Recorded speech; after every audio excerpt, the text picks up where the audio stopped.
Hello friends, आपका बहुत बहुत स्वागत है हमारी यूट्यूब चैनल लेटेस्ट इन्फॉर्मेशन में। फ्रेंड्स, आज के वीडियो में हम लोग बीएससी नर्सिंग थर्ड ईयर के सिलेबस के बारे में आपको बताएंगे कि क्या क्या हमें कोर्स सिलेबस को पढ़ने हैं। और उसमें हम लोग आपको पुराने वीडियो में हम लोग आपको first year and second year का भी सिलेबस डिस्कस कर चुके हैं। आप डिस्क्रिप्शन में दिए गए लिंक पर जाके आप उसे चेकआउट कर सकते हैं या फिर हमारे चैनल पर जाके प्लेलिस्ट में जाके आप वहाँ से भी देख सकते हैं।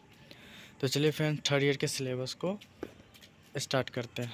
तो इसमें पहला सब्जेक्ट हम लोग को पढ़ना है मेडिकल सर्जिकल नर्सिंग सेकेंड इसलिए क्योंकि सेकेंड ईयर के सिलेबस में हम लोग मेडिकल सर्जिकल नर्सिंग 1 पढ़ चुके हैं। तो उसमें जो हम लोग का, जैसा मैंने बताया था आपको उस वीडियो में, कि हम लोग को ये वेरी इंपॉर्टेंट होता है हमारे आने वाले लाइफ के लिए, हमारे नर्सिंग कैरियर के लिए। तो आप इसको अच्छे से पढ़ लेना। और इसमें अब आता है आपको कि फर्स्ट यूनिट में आपको nursing management of patient with disorder of eyes ear tongue, eyes नहीं है sorry, ear nose and tongues. इसमें आपको इन तीनों के बारे में फुल रिव्यू पढ़ना है। मैं बता दूं, इसमें आपको फिजियोलॉजिकली एंड एनाटॉमी, इन दोनों का रिव्यू पढ़ना होगा। फिजियोलॉजिकली एनाटॉमी क्या होता है कि आप उसके स्ट्रक्चर को पढ़ते हैं, और फिजियोलॉजी उसके फंक्शंस को पढ़ते हैं। अगर कोई आपसे पूछे एनाटॉमी एंड फिजियोलॉजी के डिफरेंस, जब आप थर्ड ईयर में आ चुके हो तब आप ये वीडियो देख रहे हो, तो अब आपको इसकी अधिकतर नॉलेज होगी ही। फिर आता है नर्सिंग मैनेजमेंट, जिसमें हम लोग पेशेंट के हिस्ट्री एंड फिजिकल, जो आपने अपने प्रैक्टिकल में किया होगा सेकेंड ईयर में। फिर आता है aetiological, pathophysiological, clinical manifestation, diagnosis, treatment. बस सेम प्रोसीजर है आपने हॉस्पिटल में जो स्टेप आपको लेने हैं, कि अगर पेशेंट को ईयर में प्रॉब्लम है, नोज़ में प्रॉब्लम है, तो आप क्या क्या स्टेप लोगे। फिर अब इम्पॉर्टेंट आता है टॉपिक, जो फर्स्ट यूनिट में ही आपको ये सब कवर करने हैं। एक्सटर्नल ईयर्स के बारे में पढ़ना है कि उनमें कितने पार्ट्स होते हैं और उनके फंक्शंस क्या क्या होते हैं। Middle middle ear, interrupted wax, ये भी आपको पढ़ना है। इनर ईयर, 3 इसके लेयर, इसका कहने का मतलब है कि आपको कान के सारे लेयर्स के बारे में पढ़ने होंगे। अब फिर आता है अपर एयर इन्फेक्शन। अपर एयर इन्फेक्शन क्या होता है, जो जैसे कि इसमें कोल्ड एंड कफ हो गया, जो नोज़ से रिलेटेड अब डिजीज़ होगी, उसको आपको इसमें थोड़ा मोड़ा बेसिक पढ़ाया जाएगा, ज़्यादा डीपली नहीं है। लेकिन हाँ, डिज़ीज़ के बारे में आपको पूरी डीपली जाननी पड़ेगी। डिज़ीज़ में आपको कोई कंप्रोमाइज़ नहीं कर सकते, ठीक है। बस यही सब ठीक है, आप इसको स्क्रीनशॉट ले लीजिए या फिर अपने, मेरा कहना ये रहेगा कि अगर आप लोग मतलब पीडीएफ आपको इसका मैं दे दूंगा लिंक में, आप वहाँ से डाउनलोड करके आप प्रिंट करा लेना। कोई भी ईयर में हो आपको अगर स्टार्टिंग करनी है ना अच्छे से, तो आप उसका प्रिंट आउट रख लेना सारे ईयर के सिलेबस का, और आप उस सिलेबस वाइज टिक वाइज करके पढ़ सकते हो। और रही बात कि ये सिलेबस आईएनसी से है या नहीं, किस यूनिवर्सिटी का है, तो ज़्यादातर यूनिवर्सिटी आईएनसी से ही सिलेबस लेके बनाते हैं, और सारे यूनिवर्सिटी का सबका सब्जेक्ट और सिलेबस सेम होता है अधिकतर का। मैं ये नहीं कह सकता कि वो सबका सेम होता है, लेकिन ज़्यादातर टॉपिक मतलब अप्रॉक्सली 90% टॉपिक मैच करेगा आपको इसी सिलेबस से। चाहे आप किसी भी यूनिवर्सिटी से हो, किसी भी कॉलेज से हो, उससे फ़र्क नहीं पड़ता, ठीक है।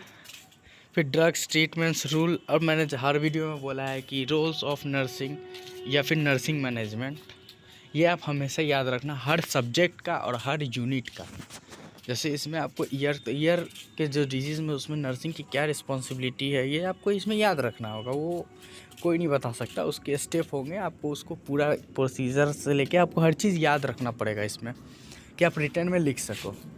और नर्सिंग के एग्ज़ाम में जहाँ तक मैंने देखा है कि बस रिटन ही इम्पॉर्टेंट होता है, वो भी पॉइंट वाइज रिटन करना होगा आपको, ठीक है। अब सेकेंड यूनिट में आते हैं nursing management of patient with disorder of eyes.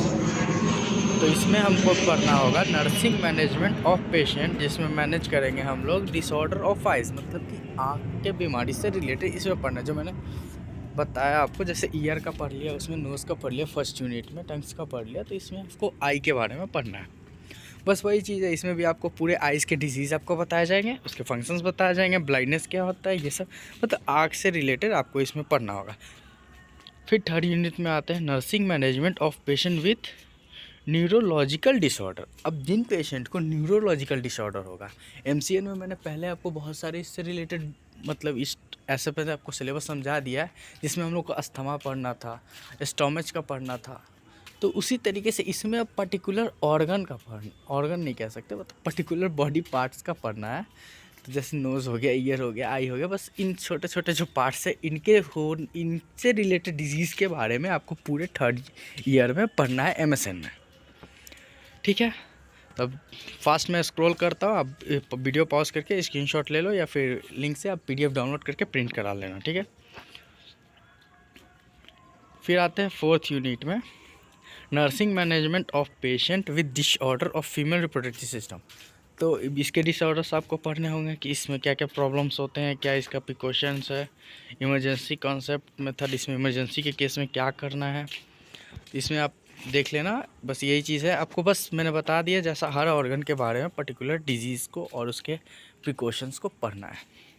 फिर आता है 5th यूनिट में, nursing management of patient with burns, reconstructives and cosmetic surgery. जो लोग जल जाते हैं आग में, फायर से मतलब जल जाते हैं, या फिर उनसे रिलेटेड आपको पढ़ना है, उनके बाद उनका कैसे ट्रीटमेंट करना है, क्या करना है। ठीक है, 6 यूनिट में आता है nursing management of patient with oncological condition. Oncological condition में उनको क्या क्या ट्रीटमेंट प्रोवाइड कराना है वो सब आपको पढ़ना है, उससे रिलेटेड डिजीज़ को पढ़ना है और ट्रीटमेंट के प्रोसेस को पढ़ना है कि इस ट्रीटमेंट को क्या कहते हैं, किस ट्रीटमेंट को क्या कहते हैं। ठीक है, अब आते हैं हम लोग 7th यूनिट में, nursing management of patient in emergency and disaster situation, disaster nursing.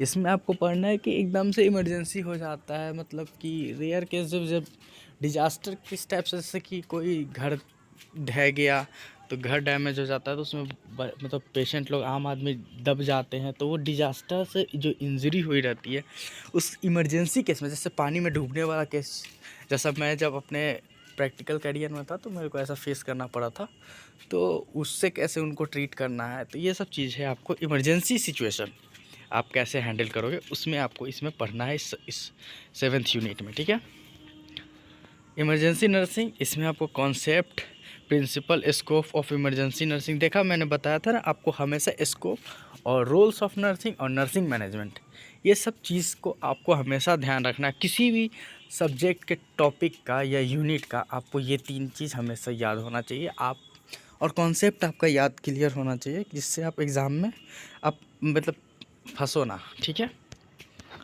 अब आते हैं 8 यूनिट। 8 यूनिट में आता है nursing care of the elderly. इसमें आपको nursing management, physically historical assessment, आपको ये सब डेमोग्राफी करने के बारे में आपको इसमें पढ़ना है, और बाकी जो प्रोसीजर है और common health problem nursing management. Basically इन पूरे MSN में 3rd ईयर में आपको बस बॉडी के पार्ट्स वगैरह जैसे मैंने बताया वो पढ़ना होगा, उससे रिलेटेड जो डिजीज़ होता है उसका प्रिवेंशन क्या होता है, बस इतना चीज़ अगर आप पढ़ लिया और जान गए ना, नर्सिंग में आप टॉप कर जाओगे, उतना कोई फ़र्क नहीं पड़ता। ठीक है, और ट्रीटमेंट हमेशा याद रखना कि किस चीज़ का ट्रीटमेंट हम लोग कैसे करेंगे। और हाँ, जो भी कॉन्सेप्ट होते हैं ना, जैसे कि इसमें जो आपको सिलेबस में ये सारे जो आपको टिपिकल वर्ड लग रहे होंगे कि ये बहुत सा कॉम मतलब कि बहुत हार्ड वर्ड है, इसका मतलब क्या होगा क्या नहीं होगा, बस आप उस चीज़ का मतलब जान जाओगे ना, आप बेस्ट करके आओगे एग्ज़ाम में या फिर मतलब कैरियर में, नर्सिंग कैरियर में। उससे कोई फ़र्क नहीं पड़ता आपको हिंदी आती हो या इंग्लिश आती हो। लोग, मैंने सुना है कि बहुत लोग बोलते हैं कि मैं हिंदी मीडियम से हूँ, ऐसा कोई नहीं फ़र्क पड़ता यार, मैं खुल के बोलता हूँ, फ़र्क नहीं पड़ता। आप अगर थोड़ा सा भी कॉन्सेप्ट आपका क्लियर है ना, आप इंग्लिश थोड़ा मोड़ा भी पढ़ लिए ना, आप खुद से बना के अगर लिख दोगे ना, तो पक्का अच्छे मार्क्स आ जाएंगे तुम्हारे। ठीक है, 9th यूनिट में आता है nursing management of patient in critical care unit. अब क्रिटिकल केयर यूनिट क्या होता है मैं इस पर बताऊंगा नहीं, अब बस मैं आपको एज ए होमवर्क बता रहा हूँ। आप पहले पता कर लो क्रिटिकल केयर यूनिट क्या होता है। ठीक है, पढ़ने का तरीका पहले आप जान लो कि पहले आप क्रिटिकल केयर यूनिट जानना है, फिर nursing assessment and historical assessment. इसमें बस ये तो सब सारे सब्जेक्ट सारे टॉपिक के लिए कॉमन है कि आपको पेशेंट की हिस्ट्री लेनी है, उसकी असेसमेंट को करना है, जो कॉलेज वाले as a assignment and project देंगे। फिर इसके क्लासिफिकेशन कितने होते हैं, क्रिटिकल केयर के क्लासिफिकेशन कितने होते हैं, प्रिंसिपल्स कितने होते हैं, और ऑर्गेनाइजेशन, फिजिकल स्टेप्स, ये सब आपको पढ़ने होंगे ना, तो आपको क्लियर हो जाए। जैसे कि हम लोग ECG करते तो उसके जो स्टेप किसको कहते हैं, जो ECG किया तो पहला हम लोग जेल लगाया, तो ये सब कॉटन से फिर पहले ये साफ़ करना, ये सब जो प्रोसीजर है इसको कहते हैं स्टेप। ठीक है, तो बस इसी तरीके से आपको इसको कंप्लीट करना है। फिर 10th यूनिट में आता है, लास्ट यूनिट है जो हम लोग का, हाँ लास्ट यूनिट है। फिर इसमें आप लोग को पढ़ना है nursing management of patient adult including yearly and occupational and industrial disorder. इसमें भी आपको बस जो मैंने उस डिसऑर्डर में बताया था वही सेम चीज़ है, बस यहाँ पे जो हाईलाइटेड जो कॉमा कर करके जो पॉइंट दिए हुए हैं, जो सेकेंड पॉइंट है उस सारे चीज़ को आप पढ़ लेना। बेसिकली ज़्यादा कुछ नहीं है, इतने चीज़ आप पढ़ लोगे आपका अच्छा ये मतलब कि ये यूनिट ख़त्म हो जाएगा। ठीक है, अब आते हैं मेडिकल सर्जिकल नर्सिंग के जो प्रैक्टिकल है, जो हम लोग हॉस्पिटल में जाएंगे तो उसको इम्प्लीमेंट करेंगे और पढ़ेंगे। ठीक है, ENT, ऑप्थोमोलॉजी, न्यूरोलॉजी, ये सब में आपको बर्न यूनिट, इन सब में आपको पहले वर्क करना है। ICU में, इमरजेंसी यूनिट में, इस सब में आपको वर्क करना है। जैसे कि आप सेकेंड ईयर में गए होगे, तो वहाँ पे आप लोगों ने ICU basically normal general ICU, asthma का पेशेंट और हार्ट ब्लॉकेज ये सब का आपने मतलब पढ़ा होगा। ठीक है, वहाँ पे आप लोग उसका प्रैक्टिकल देखे होगे, ट्रीटमेंट देखे होगे। तो उसी तरीके से इसमें आप लोगों को जो सब्जेक्ट जो मतलब कि टॉपिक है ना, उससे रिलेटेड प्रैक्टिकल को आपको करना है इसमें। ठीक है, तो इसमें भी यूनिट वाइज बस ऐसे ही दे दिया गया है, ज़्यादा कुछ इसमें टेंशन नहीं है। बस उसी चीज़ का जैसा मैंने आपको थ्योरी बताया, सब मतलब कि वो यूनिट बताया, बस उस यूनिट के प्रैक्टिकल करने हैं आपको और कुछ नहीं। ठीक है, इसका मैं वीडियो में मतलब इसका लिंक दे दूँगा, आप वहाँ से डाउनलोड कर लेना इस PDF को, आपको इससे आसानी होगी। ठीक है फ्रेंड्स, अब नेक्स्ट वीडियो हम लोग आपको सब्जेक्ट चाइल्ड हेल्थ नर्सिंग के बारे में आपको बताएंगे। अगर आपको कोई भी कमेंट या कोई भी सुझाव है तो हमारे कमेंट बॉक्स में कमेंट करें, आपको 24 से 48 घंटे के अंदर में हमारे द्वारा रिप्लाई दिया जाएगा।